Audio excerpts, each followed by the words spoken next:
Hello, and welcome back. I apologize if I sound a little slow or low on this one.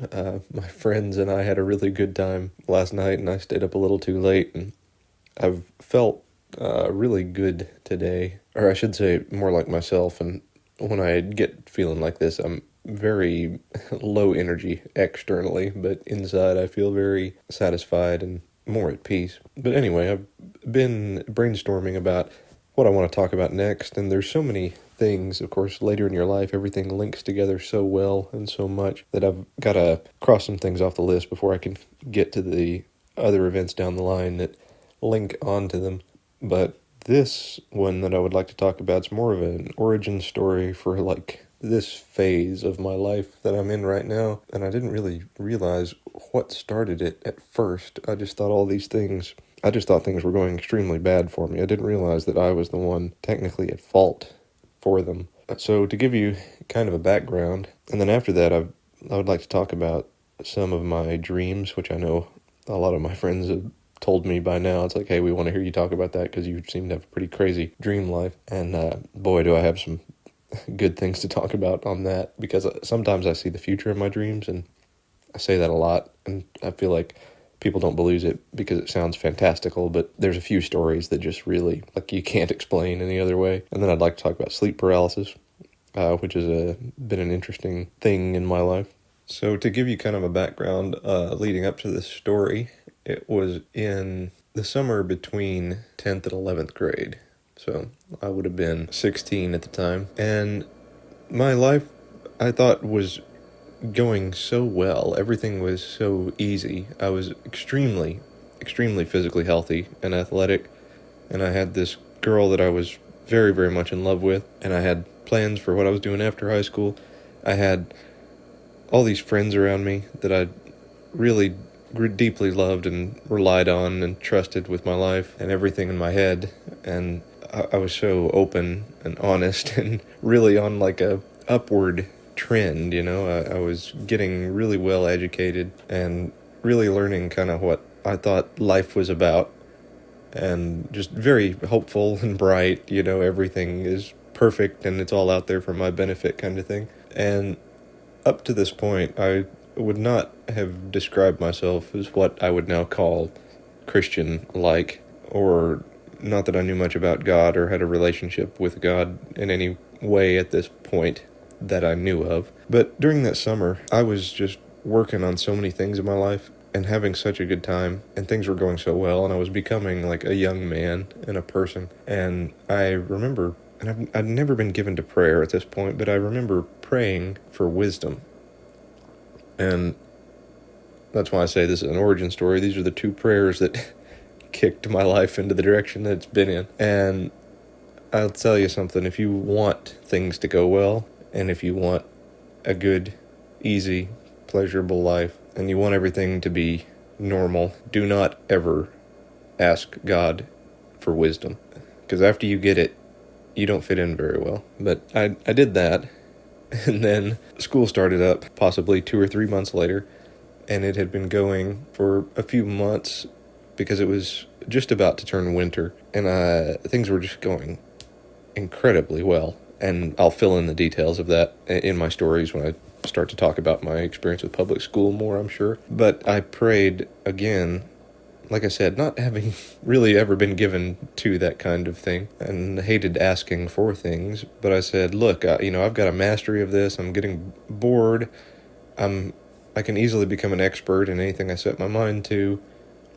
And I'm at a point where I've got this massive support network of my friends and my family and my girlfriend and my teachers, and they're all behind me as far as I can tell and rooting for me.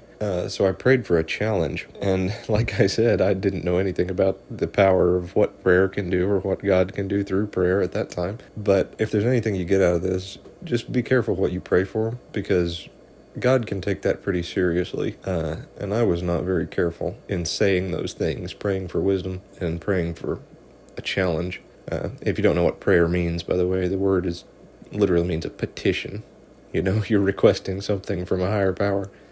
It just means you're asking for it. And, like Solomon says, he that increases knowledge increases in sorrow. And that's certainly what I've found. So after this praying for a challenge event, everything happened very quickly. And when I fully address these things, I'll get them in the correct order and give a better, more solid timeline.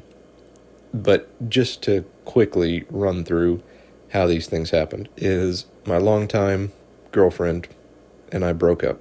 This was around a month after. It may have been just a little bit more than a month after this prayer for challenge.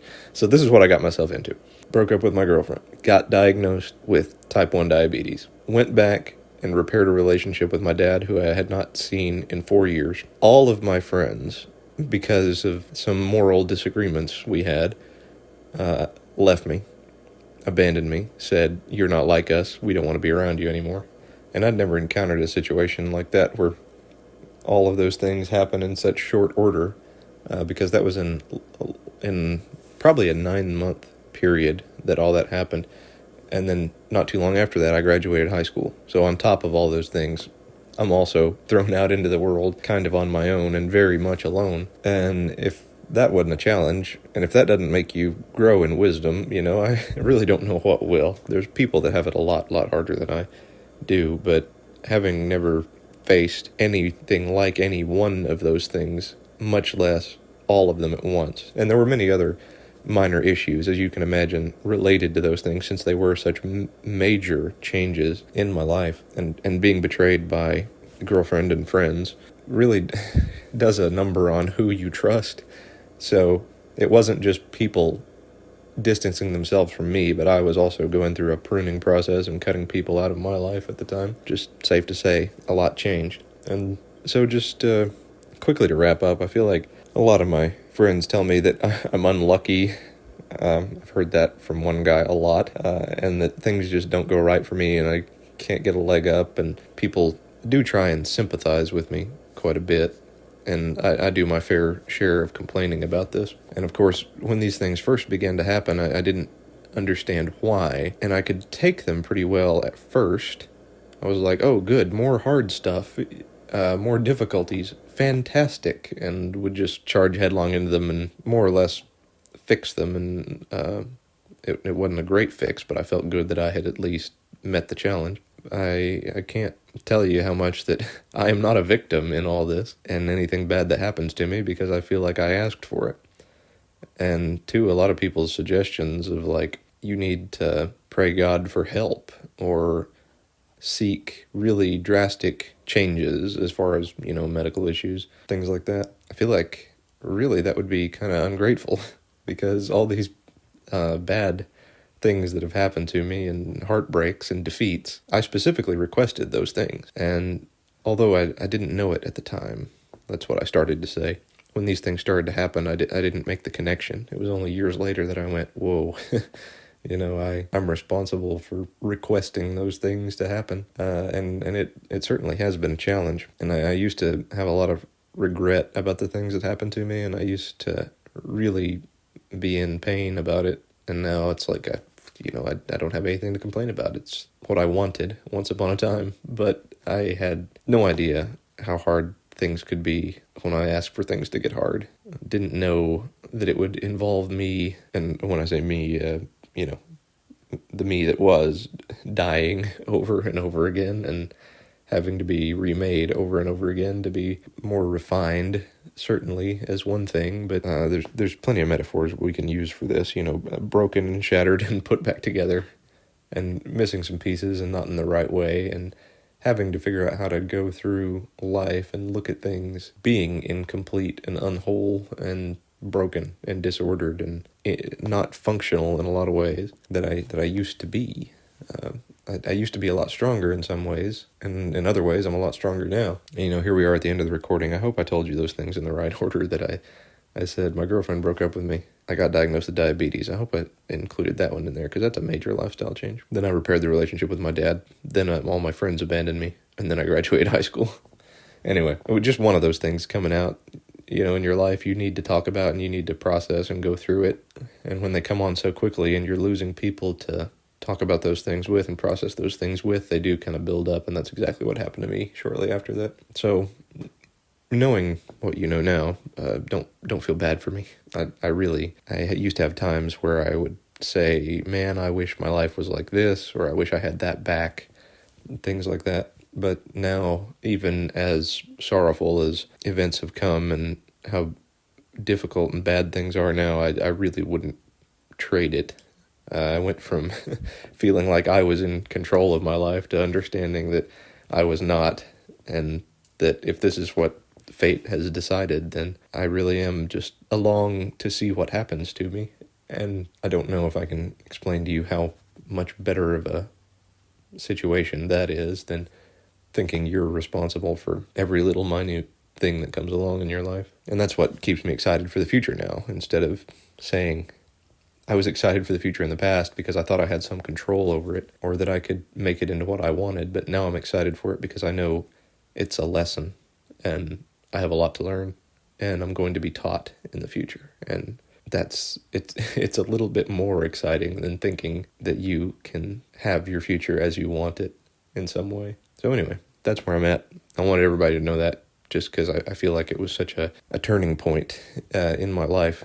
Tragic though those losses were, it's been for my benefit in the long run. I think I am grateful that God was listening. And when I prayed those things, even though I didn't know what I was asking for necessarily, still don't, probably have some turns coming up as a result of that. It's just amazing how immediate of a response to that prayer there was and what a effective and powerful response to that prayer there was. I mean, my life a year after I said that was vastly different. Everything was in chaos, despite having been so sure of what things were to be before those things. And that's my story.